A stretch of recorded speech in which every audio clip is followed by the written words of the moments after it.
Tonight on Free Minds TV, the federal government has mandated that all states comply with the federal ID, but some states, including New Hampshire, have put their foot down and taken a stand.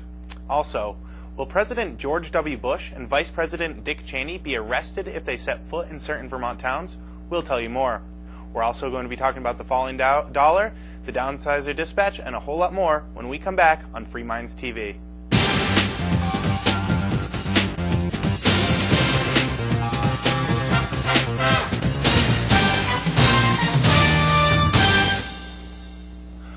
Welcome to Free Minds TV, where we challenge you, the viewer, to think outside the box. I'm Toby Islin. And I'm Nick Michaelevich. All right, we did try to record a show last week, but unfortunately it did not go out over the airwaves. We had some technical difficulties and it didn't record right. So we do apologize for not being on with a new show last week. We are back with this week. And also, for people who are interested in more Free Minds TV, we have started up the audio podcast. So that's up and running at freemindstv.com. We do this show, which is a half an hour once a week.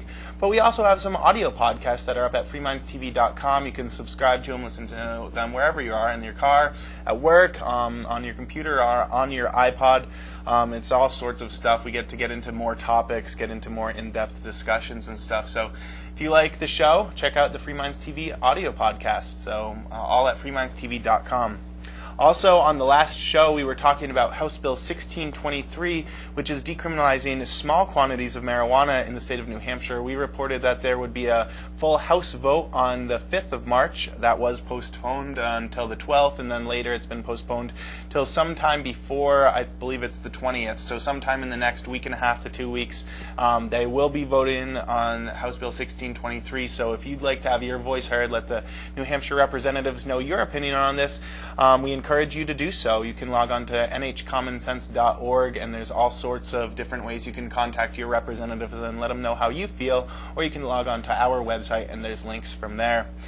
All right, well, this week, Nick, you've brought in an article about a prostitution ring in New York City having to do with an elected official, right? Well, New York State, Governor Eliot Spitzer of the state of New York, what's ironic about it is he had formerly been the state attorney general, and he had prosecuted a number of cases which actually involved money laundering and prostitution charges against other politicians. So he's doing his good duty arresting these bad people that are hiring prostitutes or involved in prostitution rings, right? Right, but apparently he has been hiring prostitutes as well, and he was actually caught in much the same way that he caught other people, which looked for karma does come back to you. I mean, he was taking out suspiciously large amounts of money at a time, and he also got caught on the phone having a conversation with a prostitute. So the laws he was enforcing, he was breaking them himself probably at the same time. So he has agreed to step down, and that'll happen effective Monday. All right. Well, you know, our stance here at Free Minds TV is, why are we arresting people for these vice crimes in the first place? I mean, no one's being hurt. Where's the victim? Why are we spending money to investigate these crimes and then arrest people for it? But the fact that he was involved in arresting other people for the same crime that he was committing at the same time, well, he's getting just what he deserves. I mean, karma does come back at you, and if you're being hypocritical about such situations, hey, well, you get what you deserve. But we do believe that vice crimes, people who aren't hurting anyone, well, why are we spending money arresting them, especially in the land of the free, home of the brave that we supposedly live in? Yeah, but I would like to see Eliot Spitzer go to jail, since he seemed to have no problem enforcing the laws. He agreed with them, so obviously he should apply the same standard to himself and go away for a while. Well, I think that it speaks a lot to these elected representatives who we believe that are all upstanding when they're doing their work, but they're people too. Everybody's getting by, and just because they're doing their day job of arresting people doesn't mean that they're all high and mighty and moral on their own time. I mean, it's their job, but who knows what they're actually doing. Yes, and quite often politicians are less than just average people too when it comes to some of their habits. You know, it's just they're powerful people, they're influential people, and for the most part they do get away with things because of their position. So in a way they feel they're above the law. Governor Spitzer was trying to say that this was a private matter for a while. Well, it's not a private matter. You broke the law, and you used to be an attorney general. You wouldn't have let the people you prosecuted go off because it's just a private matter between them and their family. he's applying a double standard to himself quite publicly and quite obviously, and politicians do it all the time. Oh yeah, of course. If they actually had to follow their own rules, they might think twice about which ones they pass. Well, if they had to, yeah, I would actually like it if they had to follow each rule they pass, because we'd have a whole lot less laws in this country. Because let's face it, no one can follow all the laws that are passed. And we have a separate article here too.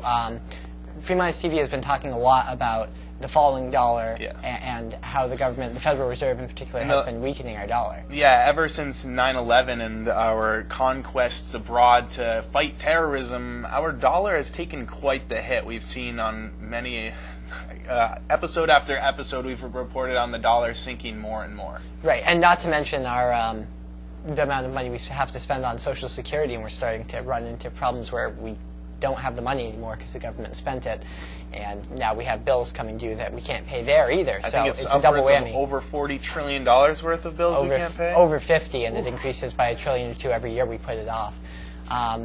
But this from Bloomberg.com, bond investors have never been so sure that the Federal Reserve is going to keep inflating the currency as they are right now. For the first time ever, the Treasury inflation-protected securities bonds, which are called TIPS for short, they've been on the market since 1997, but February 29th, for the first time ever, they started trading at a negative yield rate. So you're losing money to take out the bonds, but they're inflation-protected. So it's a better deal to take a negative, a negative interest rate with no yield whatsoever on a bond, because inflation is going to be so bad over the next 5-year period. And these are big institutions trading these. It's Deutsche Asset Management, who I believe are related to Deutsche Bank, and some other groups. So they're big companies doing this, and this is a strong indication that they're expecting high rates of inflation, 10%, 20%. So our dollar is so bad right now that people are actually taking out these they're taking out bonds that are negative inflation. Yeah. They're planning on losing money by these investments, so it's really just hedging against the inflation. Now, I didn't even know that this could happen. I mean, it's pretty incredible that we could let our dollar fall this badly, to the point where serious investors are like, I'm not trying to make money, I'm trying not to lose my money as the dollar collapses. So it's a little bit nerve-wracking. I know that right before we started the show, a viewer stopped by and dropped off an article. We don't have time to get through the whole thing of it, but it's just talking about cutting state and government spending is the only acceptable remedy to this budget crisis. There are only 2 remedies to address the coming financial calamity: raising taxes and cutting spending. So, I mean, we're in such a crisis with spending and taxes and our falling dollar, these promised mandates to pay out in Social Security and Medicaid and Medicare and all this stuff, that there's not much we can do except raise taxes and cut spending if we're going to follow through on them. Right. So, if you're going to keep the promises, you have to raise taxes a lot and cut benefits a lot at the same time. So there's a lot of stuff at work here. None of it, I don't think, is good for our dollar or our wallets. No, and that we could see once we lose, the dollar's strength in the world, we're pretty much screwed. I mean, our economy has functioned for the last 50 years on the idea that we're the strongest reserve currency in the world. Once we lose that, we've kind of lost some of our economic power. All right. Well, speaking of, we can't really do much about this ourselves, as far as the Fed ruining the dollar by inflating it, printing more, creating more funny money. But one way you can get in touch with your representatives in Washington, D.C. is downsizedc.org. Speaking of which, Nick, what's this week's Downsizer Dispatch? Well, for this week's Downsizer Dispatch, they're reiterating the point that we need to pass the Write the Laws Act, because Congress delegates a lot of its authority to bureaucracies and agencies, and they actually end up writing laws, essentially, that we have to follow, and they create a lot more spending. So as part of trying to restrain our spending, which is something we have to do, and we have to do it drastically if we're going to prevent financial crisis, we need to get the Congress to actually write the laws. It would at least slow down the growth of government. It's just ridiculous. A bill like this, you just would assume that it's already a law. I mean, write the laws. Isn't that what our representatives are there for, is to write the laws? I mean, don't we elect them to write the laws? When this country was founded and they were thinking that elected officials would be passing laws, weren't the Founding Fathers also thinking that those elected officials would write the laws? It seems like common sense to me. I don't know where things went wrong, but currently they don't write their own laws? No, and as a result of that, where our money goes, just for those who are interested, 53% of the federal budget went to mandatory entitlements and welfare spending, so that's Social Security, Medicare, benefits for the poor. That's mandatory. So 53% right there. 20% went to the Department of Defense, and that's increased recently because of war spending. And an additional 9% went to just pay the interest on the national debt. That's just paying the minimum balance. 9% is not even, that's a bad. Well, that's just to pay the balance. It's like paying the minimum balance on your credit card without Just touching the the principal. interest. You just pay the interest. And that leaves just 18% for everything besides entitlements, military spending, and interest on the debt. And we can't. And when we have these representatives who aren't even writing the laws they pass, let alone knowing what's in the laws, it's tough to do much about. If you'd like to do something about it, log on to downsizedc.org. From there, it's really easy to contact your representatives. Let them know how you feel. Let them know that they're elected to write the laws. They're elected to read the bills. They're elected to do all this stuff that they're not doing. That's downsizedc.org. All right, when we come back, the National ID program is mandatory. It's coming to a head at the end of March. It looks like some states are opting out. The federal government isn't happy. George W. Bush to be arrested if he comes to Vermont. We'll be back with more right after this.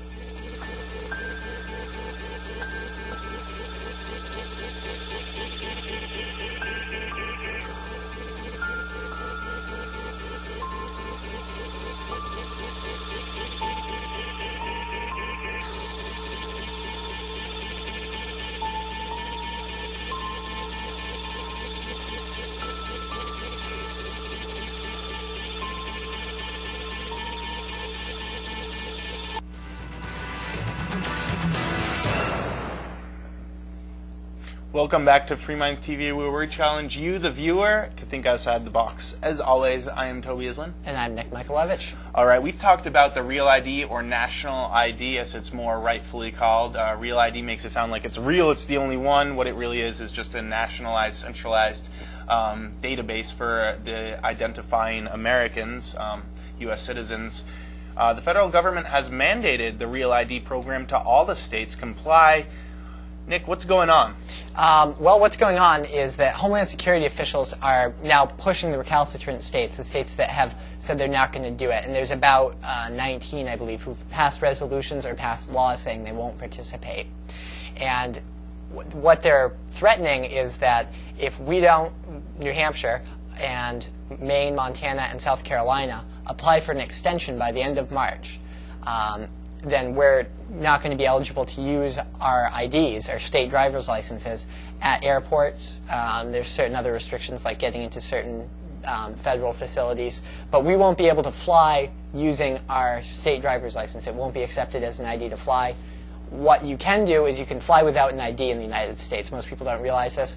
So you're just going to have to go through the secondary search, which is a little bit more intrusive. I have actually heard it's a good way to get ahead of the line, so there's could be a silver lining. I've been put through it once. I had one of those little metal Bill of Rights, then I went through and I beeped and I got put through the secondary screening. It's not so bad. It's kind of intrusive, but it could be worse. Yes, and my understanding is that Governor Lynch was going to apply for this extension, but there was enough of a public outcry because it was strongly supported that New Hampshire opt out of Real ID. Well, we passed a law against it. Right, so it's forbidden by law, but the idea was that Governor Lynch would ask for an extension to buy us another year or two, supposedly to implement the program, even though legally New Hampshire can't implement the program. So we would just be buying ourselves time and delaying the actual ill effects of not complying.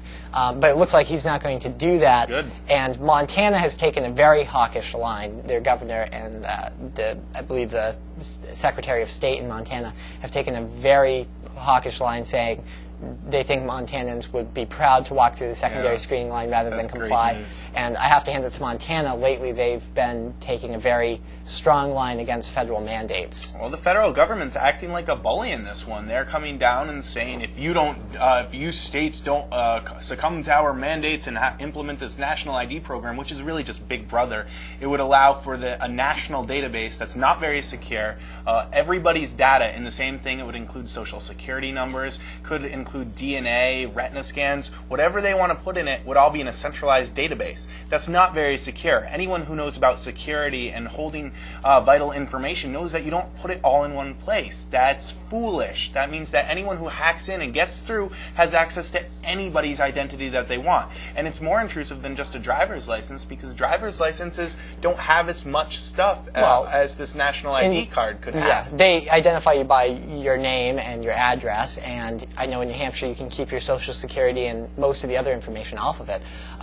But yeah, I mean, like you said, everybody could be required to submit, you know, DNA, fingerprints, retinal scans. It used to be you only had to get fingerprinted in this country if you committed a crime. Now everybody's going to be required to get fingerprinted or retina scanned in. Seems a little bit intrusive and not very secure. I mean, like I said, centralizing information, hackers out there can hack in and get as much as they want on every single American out there. It will be under the potential attack of hackers or people who want to steal your identity or anything like that. It's not very secure at all, and it really just gives the government a way to monitor the good little citizens of each state and track them wherever they go and make sure that all their information is on file whenever they need it.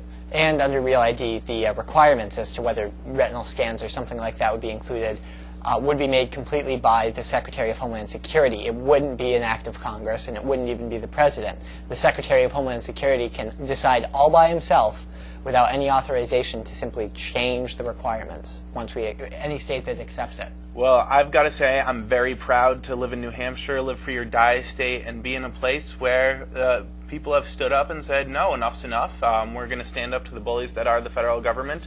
I'm really proud of the other states that are also doing it. You said it's Maine, North Carolina, and Montana. There were Maine, South Carolina, and South Montana. Carolina. There's a bunch of other states that have done it for more of the financial reasons, because it costs a whole lot of money too. This isn't free. Right, but they're filing for extensions, so they're still supposedly not going to comply in a year or two down the road whenever the extension runs out. They're just buying themselves an extra year or so to comply. Not only is it intrusive and bad, but it would cost you, as a citizen of whatever state, a lot more money because it's not free to implement. All right, well, speaking of the federal government, it looks like if a couple of these federal people, the President and Vice President, George W. Bush and Dick Cheney, if they set foot into certain Vermont towns, they may be subject to arrest. This is news coming out on the 7th of March. We were going to report on it last week, but we had technical difficulties and couldn't do the show. But it looks like Brattleboro, Vermont, who's our neighbor of about 20 minutes away from where we broadcast right here in Keene, New Hampshire, and Marlboro, Vermont, have both said that they are going to, the voters went out to the polls and they voted and they said that if George W. Bush and Dick Cheney set foot there, that they should be subject to arrest. Voters in 2 New Hampshire towns approved a measure that would instruct police to arrest President George W. Bush and Vice President Dick Cheney for crimes against the Constitution. So it's more of symbolic than anything else, but I think that it's great that people are actually at least making some kind of a stand against what the President and Vice President have done for crimes against the Constitution. Right, well, and people say that it's beyond the authority of the town to do this, and obviously it's mostly symbolic, but then when you think about it, it's beyond the authority of the President to do many of the things that George Bush has done. Oh, yes. So if you want to talk about legal constraints on what different government positions can do, that's the whole point of the resolution, is that the restraints haven't been respected by the President and the Vice President. So it is obviously symbolic, but when people complain about that, I think they're applying that standard to Brattleboro, but not to Bush and Cheney. Now, I know that George Bush has never been to Vermont since he's become elected president. Who knows if this will deter him or maybe fire him up and be like, I'm going to come anyways. Hopefully he'll see it at least, and to think of something like, am I not doing my job here properly? If towns are starting to vote that they're going to arrest me if I set foot in them as the President of the United States, hopefully it'll send some kind of a message. One could hope, but I think we're a little bit past that point. I think people have been sending George Bush messages for a long time that he hasn't been following the Constitution, he hasn't been following the rule of law or the will of the people. So he hasn't gotten the message yet. I don't think this memo is going to get through. But at least, it sends a message to everybody else out there that there are people who are upset about this, and people who are trying to at least do something about it. So I think it's more of a message to other people who oppose the current administration. Yeah, well, I give props to people who are active in Washington trying to impeach him. Let's face it, we have voted a whole wave of Democrats into Congress and into the Senate to do something about this war and get us out, but they've done nothing. It's kind of spineless bunch of representatives that we have in Washington that are too scared to impeach George Bush. There's a few that have stuck their neck out and tried to do something, but for the most part, they're not doing so much. All right, when we come back, Ron Paul in the news, and a local vote on a school in Marlboro is heating up. It's pretty ridiculous. We'll be back with more right after this. Want more Free Minds TV? Log on to freemindstv.com 24 hours of the day or night for video archives of past shows and bonus videos, show content, and our audio podcasts. You will also find pictures, more information about the show, guests and interviews, Liberty links, the law, and of course, contact information. Reach us by email at fmtv@freemindstv.com or leave us a voicemail on our talkback line by calling 206-600-2982. All this and more at freemindstv.com.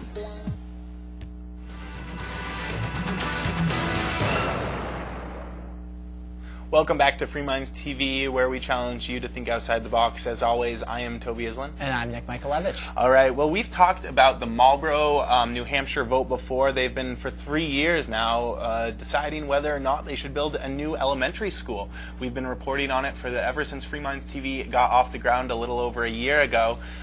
They've now voted, I think it's 8 or 9 times, has come to a vote where people in Marlboro have asked to come out to a meeting and vote on whether or not to build a nearly $10 million new school or renovate the old one.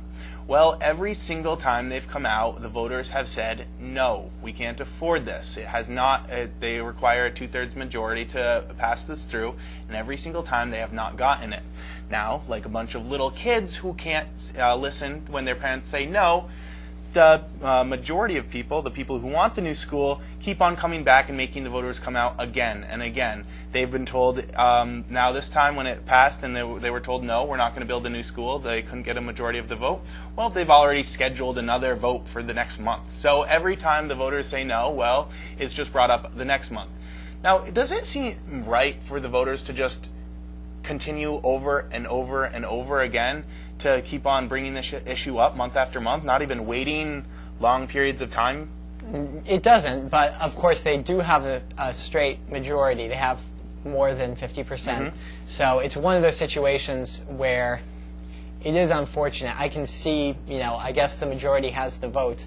I think, maybe if they just gave it a little bit of time and allowed the town people to discuss it a little bit more, maybe, make sure everybody's explored all the options, they might actually be able to convince enough people to get the vote done instead of just trying to beat the opposition over the head with it. And, there's a reason we have limits like this. It's a big step for the town to take. It would prevent tyranny of the majority. Right. But unfortunately, I've heard that there are moves in Concord to maybe move the requirement for passing certain issues like this down to 60%. So now we're making it easier for tyranny of the majority. Now, one thing I want to say about this real quickly, this has been going on for 3 years. Now, these people have been wanting it to be built for 3 years. Supposedly, about 65% of the townspeople in Marlboro, according to the supporters, want to build a new school. Well, guess what? If for the past 3 years you had voluntarily paid in more in your taxes, we would be a good way towards building a new school. But no, you want everyone to pay for your welfare. That's all it is. It's welfare for the middle class. Now, if you want to build a new school, let's put your money where your mouth is. Start a fund, a Tax Me More fund in Marlboro, New Hampshire, and you can pay more in. People who think it's a good idea to build this new school can pay in extra money. Those who can't afford it, old people, people who are on a budget, people who are going to get kicked out of their homes if you raise taxes in this hard financial time, well, maybe they won't pay if they can't afford it. But put your money where your mouth is and stop complaining that your neighbor can't afford to pay when clearly you can. Yeah, absolutely. And this is a terrible time to raise taxes. Not that there's ever a good time, but people are already tight enough on money. I've heard that, everywhere I've listened, I've heard gas is going to hit $4 a gallon this spring or summer. That's people in the middle class are squeezed right now, and to and actually charge renovations them can more. work for the school, too. I mean, if you can renovate the school, why are we spending $10 million when, let's face it, by the time they're done renovating it, it's not going to be $10 million. By the time they're done building it, it's going to be millions more. Yeah, and we're seeing the same thing in Keene now that they want a new middle school. It seems like they want to rush that through, and there's no reason to do that. Let's give it a little bit of time, see what the options are, and figure out which costs less to do. All right, real quick, Ron Paul on the news again? What's going on? Well, Ron Paul won in Texas, but not in the presidential primary. He won re-election for Congress. In Texas, you can run for both offices at once. I had heard on NPR that they were saying he might get beaten that year. He had a serious challenger. Well, he won with 70% of the vote in his congressional district, which is pretty much a landslide. Even in his opponent's so-called stronghold, Ron Paul won by 60 to 40 margin. So the voters in that district, I believe it's Texas 13, put Ron Paul back in office. The people he represents like him just the same, even though he ran for president. We can keep a doctor no in the House. He says he's going to finish up running for president here. Still going to try to get as many delegates as he can, but hopefully we will still have a doctor no in the House. All right, well, that's just going to be about do it for us. We'd like to invite the viewers and listeners to log onto our website at freemindstv.com. There we have all sorts of stuff, the audio podcast, pictures, archives of the show. If you want to help out the show, we'd love your donations. We're trying to get on more cable broadcast stations, and we need your support. Log on to freemindstv.com. There's contribute ways there. Buy a monthly subscription, which will get you on the members area, where we have really cool bonus content and stuff, and as well as you can make a one-time donation. We're also going to be broadcasting at PorkFest 2008. If you'd like to help us out, we're raising $500 for that. freemindstv.com or porkfest.com for that. One other thing before we get going here, we are going to be doing a Freedom Fest on April 19th. Put it on your calendars. We'll be talking about that more in the future. But it's been Toby here with you. And Nick. And we'll be back next week with an all-new episode. Thanks a lot, and have a great night.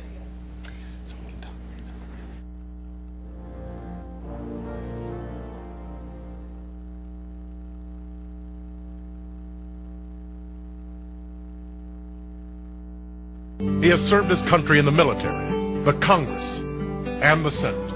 Now he serves America with song. That old Beach Boys song, Bomberan. Bomberan. Bomberan. Bomberan. President Bush has talked about our staying in Iraq for 50 years. Maybe 100.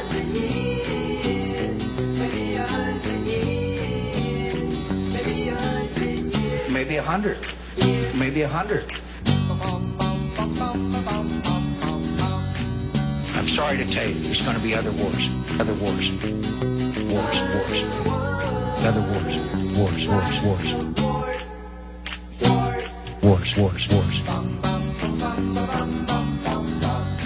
John McCain's platform, and it certainly looks inviting for the fall. He has promised less jobs and more wars.